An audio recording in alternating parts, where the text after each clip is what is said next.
Work करते हैं उसे करने में हमें कितना टाइम लगता है।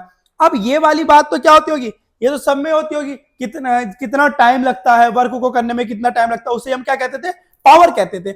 अब कहते थे ना कि भाई तेरे पास कितनी पावर है, उसके पास इतनी पावर है, वो ये कर सकता है, वो ये कर सकता है। वो वर्क इसलिए कहते थे क्योंकि वो जो तुम्हारा जो काम है जो तुम 3 से 4 दिन में करते हो वो एक दिन में करा के ले आएगा।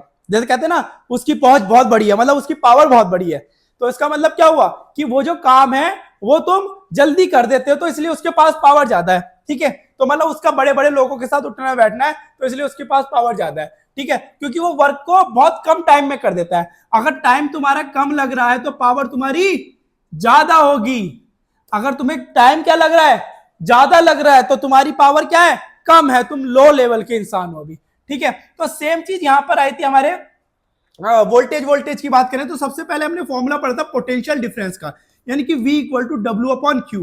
तो यहां से अगर मैं W की वैल्यू निकालता हूं ये आएगी वी क्यू आ गई। अब यहां पर जो होता है, यहां पर क्या होता है, Q का जो फॉर्मूला होता है Q, हमें ये नहीं पता था, I इक्वल टू क्या होता है Q अपॉन टी, तो Q की वैल्यू क्या आ गई, IT आ गई। तो अगर ये I और ये W की वैल्यू, ये Q और ये W की वैल्यू अगर हम यहाँ पे पुट कर देते हैं, ठीक है, अब हम यहाँ पर पुट कर देते हैं,